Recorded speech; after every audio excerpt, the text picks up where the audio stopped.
तो ये है हमारा क्लास 11th इकोनॉमिक्स। आज देखिए जिन भी बच्चों का मोस्टली साइंस और कॉमर्स वालों का इकोनॉमिक्स है, उन सभी बच्चों को देखिए मैं आपको इस वीडियो में क्लास 11th इकोनॉमिक्स का इंपॉर्टेंट क्वेश्चन बताऊंगा मॉडल सेट के अलावा। आप लोग इन सवालों को अच्छे से करके चल जाइएगा, आपका एग्जाम में सारा का सारा सवाल भिड़ जाएगा। ठीक है, तो अगर आपको ये वीडियो पसंद आता है तो वीडियो को लाइक करना ना भूले, चैनल पर न्यू आए तो इसको सब्सक्राइब करिएगा और बेल आइकन पर ऑल पर क्लिक कर लीजिएगा, ताकि जब भी हमारा नेक्स्ट वीडियो आएगा तो सबसे पहले आपको नोटिफिकेशन मिल सकता है। तो सबसे पहले आप सभी बच्चों को बेस्ट ऑफ लक, आराम से एग्जामिनेशन दीजिएगा। तो चलिए वक्त को बिना बर्बाद के हम लोग वीडियो को शुरू करते हैं। देखिए हमसे पूछा हुआ है कि निम्नलिखित में से निर्धन वर्ग में, नहीं सीधा बात है गरीब वर्ग में कौन शामिल है। तो देखिए गली में काम करने मोची एकदम सही बात है, मालाएं गुथने वाली महिला ये भी निर्धन वर्ग, और कागज कतरने वाले जो बीने वाले होते हैं वो लोग भी तीनों ही निर्धन वर्ग में, इसलिए ऑप्शन नंबर क्या होगा बच्चों, सही जवाब डी हो जाएगा। फिर अगला सवाल हमारा, ग्रामीण क्षेत्र में निर्धनता के लक्षणों में सम्मिलित कौन सा हमें बताएं। तो याद रख लीजिएगा ग्रामीण क्षेत्र मतलब सीधा बात है जहाँ पर कोई भी साक्षरता कौशल का जो लोग को नहीं मिल पाएगा, सीधा बात है बीमारी हो गया, लेकिन बीमारी भी, लेकिन पैसा नहीं जगह दिखा नहीं पा रहा, ये सारे के सारे क्षेत्र में जो आते हैं ग्रामीण क्षेत्र में आते हैं। तो ऑप्शन नंबर देखिए डी यहाँ पर क्या हो जाएगा, सही जवाब इसका हो जाएगा। अगला क्षेत्र हमारा, ग्रामीण क्षेत्र में देखिए एक व्यक्ति का जो न्यूनतम कितना कैलोरी उपभोग होना चाहिए ग्रामीण क्षेत्र में, क्योंकि वो लोग ज़्यादा मेहनत करते हैं, सीधा बात है तो उनको ज़्यादा एनर्जी ज़्यादा नहीं चाहिए, तो सीधा बात खाना भी अच्छा खासा खाना पड़ेगा।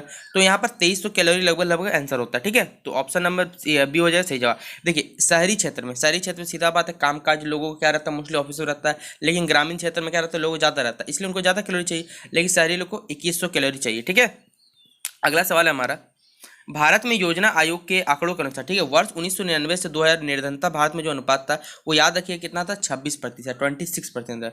देखिए भारत में निर्धनता का एक बहुत बड़ा हमारा कारण है, देखिए सीधा बात है कि धर्म का वितरण, क्योंकि आप जानते हैं कि अमीर बहुत ज़्यादा अमीर होते हैं, अंबानी अधिपति अमीर होते हैं, लेकिन जो गरीब परिवार और गरीब होते जा रहा है। देखिए बेरोजगारी सबसे बड़ा मुद्दा है, ऋणग्रस्तता ये भी सबसे बड़ा मुद्दा है, इसलिए देखिए यहाँ पर ऑप्शन नंबर डी सही जवाब होगा। अगला सवाल हमारा, भारत में निर्धनता के कारण में देखिए निर्धनता का सम्मिलित नहीं है बोला हम, तो कौन सा यहाँ पर नहीं होगा वो खोजना है। तो देखिए यहाँ पर उच्च कृषि, अगर हम लोग कृषि का प्रोडक्शन ज़्यादा करेंगे तो क्या कभी वो निर्धनता का पार्ट होगा, नहीं ये नहीं हो सकता। ठीक है, अगला हमारा, स्वरोजगार मतलब खुद ही रोजगार पाने हेतु रोजगार क्या है, सरकार क्या ग्रामीण योजना चलाती है बताना है। तो देखिए ग्रामीण रोजगार सृजन कार्यक्रम ये भी सही है, प्रधानमंत्री की रोजगार ये भी सही है, और स्वर्ण जयंती शहरी ये भी सही है, इसलिए ऑप्शन नंबर डी क्या हो जाएगा, यहाँ पर सही जवाब हो जाएगा। अगला हमारा देखिए ये नरेगा है, सीधा सीधी राष्ट्रीय ग्रामीण रोजगार गारंटी अधिनियम, आप बताइए कब पारित हुआ, अपने क्लास 10th के सिलेबस में पढ़ा होगा तो मालूम होगा कि ये वर्ष 2005 में पारित हो गया था। ठीक है, अगला हमारा कि निर्धनों में खाद्य उपभोग और पोषण स्तर प्रभावित करने का सबसे प्रमुख कारण क्या है यहाँ पर। तो यहाँ पर देखिए सार्वजनिक वितरण व्यवस्था ये भी बात सही है, एकीकृत बाल विकास योजना ये भी सही है, और मध्यवर्ग भोजन व्यवस्था ये भी सही है, क्यों, इसलिए ऑप्शन नंबर डी क्या हो जाएगा, सही जवाब। अगला सवाल हमारा, आधारभूत संरचना में शामिल है, तो कौन शामिल है, परिवहन, हाँ, विद्यापूर्ति, ठीक है, ये सभी है, इसलिए ऑप्शन नंबर डी इसका सही जवाब होगा। अगला सवाल हमारा, मानव पूंजी निर्माण का देखिए क्या स्रोत हमें बताना है सीधा सीधे। तो देखिए शिक्षा में निवेश ये भी सही बात है, स्वास्थ्य में निवेश ये भी सही, कार्य के दौरान प्रशिक्षण ये भी सही, इसलिए ऑप्शन नंबर डी यहाँ पर क्या हो जाएगा, सही जवाब। अगला हमारा, वर्ष 2001 में भारत की वास्तविक प्रति व्यक्ति थी, 2001 में बोला है पर कैपिटा इनकम यानी प्रति व्यक्ति हिसाब कहते हैं, तो याद रख लीजिए कितना था, 10,306 रुपये थे, ऑप्शन नंबर डी इसका सही जवाब होगा। अगला देखिए, वर्ष 2001 में भारत में अशोधित मृत्यु दर डेथ जो रेशियो था हमारा वो पूछा गया, तो कितना था याद रखिएगा, 8.1 प्रति हजार जनसंख्या। ठीक है, फिर देखिए शिशु मृत्यु दर 2001 का डाटा दिया हुआ है, तो याद रख लीजिएगा 63 था, कितना था, 1000 में 63। ठीक है, अगला हमारा, विश्व बैंक की रिपोर्ट भारत और ज्ञान अर्थव्यवस्था शक्ति और अवसरों का सदुपयोग के अनुसार वर्ष 2020 में भारत की प्रति व्यक्ति 2020 में प्रति व्यक्ति आय कितनी हो जाएगी, लगभग बोला हुआ है, एस्टिमेट डाटा है, ठीक, याद रखिएगा 3000 अमेरिकी डॉलर। ठीक है, ऑप्शन नंबर सी इसका सही जवाब होगा। अगला सवाल हमारा, भारत की प्रशासन व्यवस्था सम्मिलित है, देखिए सीधा बात है भारत में प्रशासन सारे के साथ देखिए केंद्र सरकार भी होता है, सीधा बात है, राज्य सरकार भी, स्थानीय निकाय, सही, इसलिए ऑप्शन नंबर डी क्या हो जाएगा, सही जवाब। अगला देखिए, वर्ष 2002 में भारत में शिक्षा पर सरकारी व्यय सकल घरेलू उत्पाद जिसे जीडीपी कहते हैं का कितना प्रतिशत वहाँ पर खर्च किया गया बताना है, तो याद रखिएगा 4.2%। ठीक है, अगला हमारा, भारत में दिसंबर, ठीक है, 2002 में सरकार ने किस संविधान संशोधन तक 6 से 4 वर्ष के आयु के लिए देखिए निःशुल्क एवं जैसे हम जानते हैं ये मोस्टली 6 से 14 साल के बच्चों को क्या दे फ्री में शिक्षा दिया जाता है, लेकिन ये कौन सा हमारा क्या संविधान संशोधन द्वारा इसे ठीक किया गया था ये बताना है, तो याद रख लीजिएगा इसका हो जाएगा 86वां संविधान संशोधन, ऑप्शन नंबर सी इसका सही जवाब होगा। अगला सवाल है हमारा, वर्ष 2000 में शिक्षा प्राप्त युवाओं में बेरोजगारी की जो दर थी वो कितनी थी हमें बताना है। तो याद रखिएगा ये जो आपका रेशियो था कितना था, वो था 7.1% था। ऑप्शन नंबर 20 का सही जवाब होगा। फिर देखिए वर्ष 2000 में भारत में पुरुषों की युवा साक्षरता दर कितनी थी, तो पूछा जाएगा, तो याद रख लीजिएगा 69.7%। ऑप्शन नंबर सी होगा।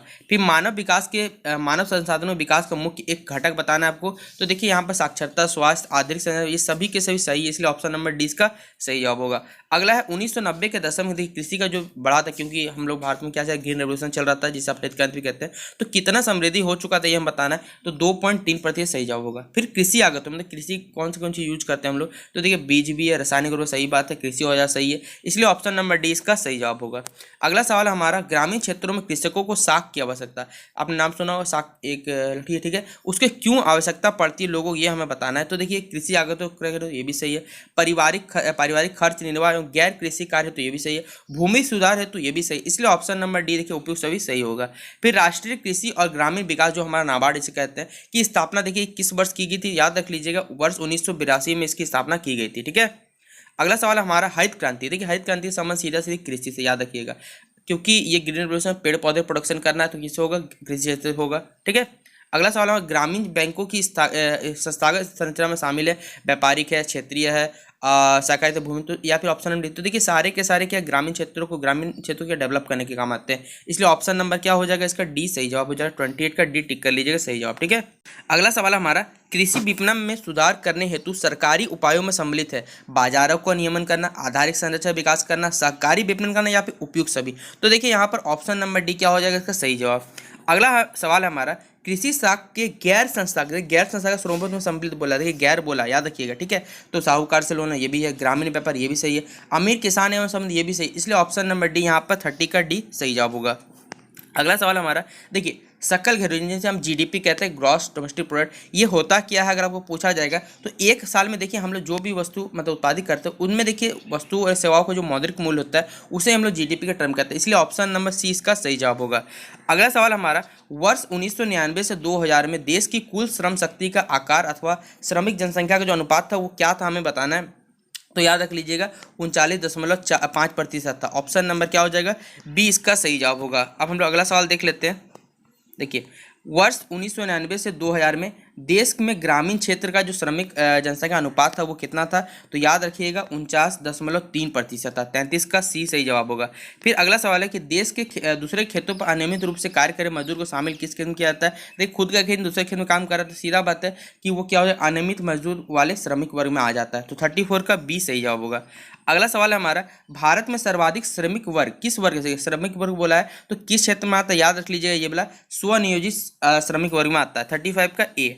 एक सरकारी विद्यालय का जो अध्यापक हो, खुद बताए सरकारी, वो किस में आएगा, किसका पार्ट होगा, तो नियमित, क्योंकि उसे हर महीने 1 तारीख को पेमेंट आएगा, नियमित वेतनभोगी वर्ग में आ जाएगा ये। फिर अगला सवाल हमारा, अर्थव्यवस्था को क्षेत्र के आधार पर वर्गीकृत किया जाता है, कितने भागों में ये हमें बताना है। तो याद रख लीजिएगा प्राथमिक होगा, द्वितीय और तीनों इसके पार्ट है, इसलिए आपका ऑप्शन नंबर डी उपयुक्त सभी सही जवाब होगा। फिर अगला सवाल हमारा, भारतीय अर्थव्यवस्था में सर्वाधिक श्रम बल किस क्षेत्र में लगा हुआ है, तो याद रख लीजिए किस में लगा, वो है प्राथमिक क्षेत्र में। ऑप्शन नंबर ए इसका सही जवाब होगा। अगला सवाल हमारा, भारत में वर्ष 1999 से 2000 में श्रम शक्ति का लगभग कितने प्रतिशत भाग ग्रामीण क्षेत्रों में लगा हुआ है, तो याद रख लीजिएगा 60.4% श्रम बल लगा हुआ है। फिर देखिए द्वितीय में सेकेंडरी सेक्टर में क्या क्या सम्मिलित हमें यह बताना है। तो देखिए विनिर्माण सही है, विद्युत गैस भी सही है और निर्माण कार्य भी सही है, इसलिए ऑप्शन नंबर डी क्या हो जाएगा, इसका सही जवाब होगा। तो देखिए ये था आप सभी बच्चों के लिए क्लास 11 इकोनॉमिक्स का इंपॉर्टेंट क्वेश्चन जो आपके एग्जाम में आएंगे। आप लोग इसे अच्छे से नोट डाउन कर लीजिए और आराम से आके एग्जाम दीजिएगा।